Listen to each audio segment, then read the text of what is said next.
Assalamualaikum warahmatullahi wabarakatuh. Perkenalkan, nama saya Kurniawati dengan NIM 211221185.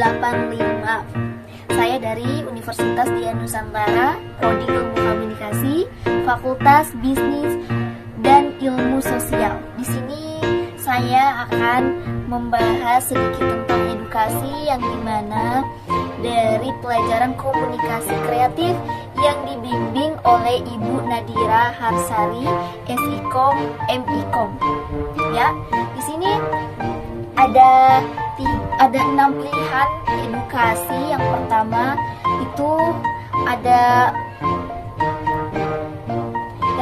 ada edukasi mengenai ruang lingkup, ilmu komunikasi sebagai ilmu sosial. Terus saya ambil lagi yang keduanya ada edukasi ekonomi dan sistem ekonomi di Indonesia, dan yang ketiga ada edukasi politik dan sistem politik di Indonesia. Saya akan menjelaskan edukasi yang pertama, yaitu mengenai ruang lingkup ilmu komunikasi sebagai ilmu sosial. Alasan saya sebelum membahas lebih jauh tentang pengertian ilmu sosial dan ruang lingkup ilmu sosial, perlu dibahas terlebih dahulu mengenai apa itu ilmu dan apa itu sosial. Secara umum, ilmu merupakan pengetahuan yang sistematis. Dari segi maknanya, pengertian ilmu menunjuk pada sekurang-kurangnya 3 hal, yaitu pengetahuan, aktivitas, dan metode. Ilmu harus diusahakan dengan aktivitas manusia.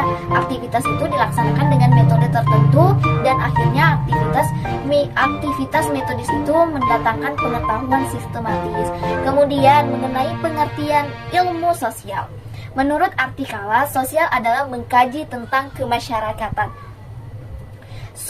Suekanto berpendapat bahwa kata sosial dalam ilmu sosial memiliki arti berbeda dengan kata sosial pada istilah-istilah seperti sosialisme atau istilah sosial pada departemen sosial. Kata sosial ini di sini menunjuk objek yaitu masyarakat. Society atau masyarakat adalah sekumpulan manusia yang secara relatif mandiri, yang hidup bersama-sama cukup lama, yang mendiami suatu wilayah tertentu, memiliki kebudayaan yang sama, dan melakukan sebagian besar kegiatan dalam kelompok tertentu. Seperti itu. Ilmu sosial pada hakikatnya adalah ilmu yang mempelajari dan menelaah masyarakat, ilmu yang mempelajari perilaku manusia dengan berbagai aspek kehidupannya. Dengan demikian, maka dapat disimpulkan bahwa ilmu sosial merupakan aneka cara bagaimana suatu masyarakat menelaah dirinya sendiri melalui pementingan aspek yang khas. Di dalam masyarakat, manusia hidup selalu membutuhkan keperluan untuk memenuhi kebutuhan hidupnya. Pemenuhan kebutuhan hidup manusia tidak dapat diperbaharui sendiri, tapi harus membutuhkan orang lain. Hal ini mewujudkan bahwa hidup manusia selalu harus berdampingan dengan orang lain. Dari yang saya jelaskan tadi pengertiannya, kita juga tidak boleh lupa bahwa masalah-masalah yang timbul dalam masyarakat biasanya terlibat dalam berbagai kenyataan sosial yang antara satu dengan yang lainnya, seperti berbeda pendapat, seperti itu. Di berbagai masalah kependudukan dalam hubungan dengan perkembangan masyarakat, dengan kebudayaan, masalah individu, keluarga, dan masyarakat, masalah pemuda dan sosialisasi, masalah hubungan warga dan negara, masalah pelapisan sosial dan kesamaan derajat, masalah masyarakat, perkotaan dan pedesaan, masalah pertentangan sosial dan integrasi, permanfaatan keilmu pengetahuan dan teknologi bagi kemakmuran dan kesejahteraan. Banyak masalah yang terjadi dalam masyarakat, dalam kehidupan. Banyak kasus masalah sosial di Indonesia yang dapat kita lihat, seperti kemiskinan. Contoh masalah sosial di Indonesia yang cukup menonjol adalah kemiskinan. Kemiskinan adalah keadaan ketika seseorang tidak mampu merawat dirinya dan menyesuaikan taraf hidupnya di suatu kelompok. Masalah kemiskinan sering terlihat di beberapa negara berkembang. Umumnya kemiskinan timbul karena adanya faktor psikologi, budaya maupun biologis.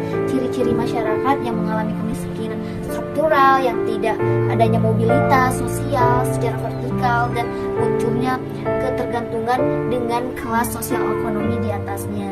Pengangguran merupakan kelompok angkatan yang belum mendapat pekerjaan dan menghasilkan yang faktor pendorong timbulnya pengangguran, salah satunya karena persaingan sumber daya manusia. Faktor lainnya yaitu masyarakat yang tidak produktif. Jika terus dibiarkan, pengangguran dapat menimbulkan dampak besar dan memicu masalah lain. Solusi yang kini mulai dilakukan adalah dengan adanya pelatihan kerja untuk masyarakat. Ada kasus seorang anak adalah anak terakhir yang harus berjuang untuk menghidupi keluarganya, orang tua dan kakaknya tidak mampu untuk memenuhi kebutuhannya sehingga si anak ini harus bekerja. Permasalahan yang timbul adalah anak ini tidak bisa lagi bersekolah, lingkungan sosial tidak mendukung dan rentan terhadap problem serta gangguan psikis seperti kecemasan dan bahkan depresi. Penelitian ini menggunakan metode kualitatif studi kasus dengan metode pengumpulan data berupa observasi, wawancara, dan psikotes. Hasilnya menunjukkan bahwa terkadang anak ini kurang mampu untuk beradaptasi dengan lingkungan, kecerdasan yang cukup kurang, dan kemampuan pemecahan masalah yang buruk. Selain itu, anak ini juga mengalami kesulitan dalam melakukan kontak sosial dengan lingkungannya. Dari hasil tersebut, maka penelitian mengajukan saran terapi yang bisa membantu anak ini untuk bisa menjadi lebih baik dalam berinteraksi, beradaptasi, dan juga mengurangi resiko problem serta gangguan psikologis. Terapi tersebut adalah terapi kognitif perilaku. Terapi ini mengajarkan kepada anak ini bahwa perilakunya dipengaruhi oleh pikiran yang mendapatkan informasi dari stimulus yang diterima. Seperti itu. Selanjutnya yang kedua ada edukasi ekonomi dan sistem ekonomi di Indonesia. Alasan saya pilih ini yang pertama adalah bagaimana sih sistem perekonomian di Indonesia saat ini. Indonesia itu menganut sistem ekonomi Pancasila atau disebut SEP. Hal itu tercantum dalam Undang-Undang Dasar 1945 Pasal 33, dikutip dari laman Badan Pembinaan Ideologi Pancasila BPIP. SEP sangat cocok dengan nilai kebangsaan yang ada di Indonesia. Contohnya seperti gotong royong dan saling menguatkan. Bagaimana sih pertumbuhan ekonomi di Indonesia di masa pandemi? Berdasarkan data dari Badan Pusat Statistik (BPS), Indonesia mengalami kontraksi pertumbuhan ekonomi pada tahun 2020 sebesar 2,07%. Hal ini menyebabkan perekonomian Indonesia pada tahun 2020 mengalami deflasi atau penurunan drastis karena perkembangan ekonomi di Indonesia mempunyai pergerakan yang kurang stabil. Akibat pandemi COVID-19 terhadap aspek ekonomi di Indonesia, dampak yang pertama yang sangat terasa dan mudah sekali dilihat adalah melemahnya konsumsi rumah tangga atau melemahnya daya beli masyarakat secara luas. Hingga saat ini masyarakat mengalami penurunan daya beli yang sangat signifikan. Pandemi COVID-19 tidak hanya berdampak pada kesehatan masyarakat, tapi juga memengaruhi kondisi perekonomian, pendidikan, dan kehidupan sosial masyarakat di Indonesia. Kasus yang dimana pada saat pandemi sejak tahun 2020 sampai tahun 2021 nasib pedagang kaki lima sangat mengenaskan karena daya beli masyarakat mengalami penurunan karena penurunan pendapat mereka karena pembatasan karyawan atau PHK, terutama buruh pabrik, karyawan perhotelan, karyawan perusahaan swasta baik kecil maupun besar. Banyak para pedagang kehilangan mata pencariannya, penutupan lokasi jualan atau sepinya pembeli sebab banyak pedagang yang terpaksa harus berhenti berjualan. Contoh seperti yang dialami Puji Rahayu, salah seorang penjual makanan di Purbalingga Food Center. Sehari-hari wanita ini berusia 30 tahun itu menjajakan opor, namun sejak COVID-19 mewabah sehingga PFC ditutup, membuat Puji terpaksa beralih profesi menjadi penjual es batu di rumahnya. Itu dampak dari COVID-19 mengganggu perekonomian masyarakat. Terima kasih. Nah, itu tadi edukasi ekonomi dan sistem ekonomi di Indonesia. Nah, selanjutnya ada edukasi politik dan sistem politik di Indonesia. Politik di Indonesia adalah berlangsung dalam rangka Republik Demokrasi Perwakilan Presidensial, di mana Presiden Indonesia ialah kepala negara dan kepala pemerintahan, dan sistem multipartai kekuasaan eksekutif dijalankan oleh pemerintahan.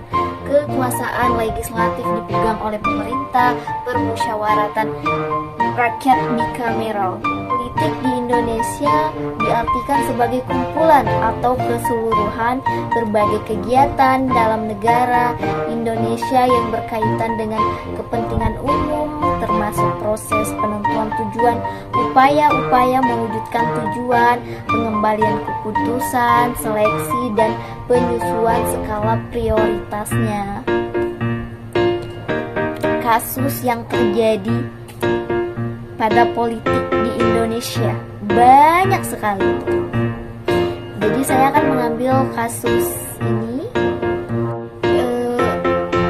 kasus politik pada tahun 2018 menjadi tahun penting bagi dunia politik di Indonesia.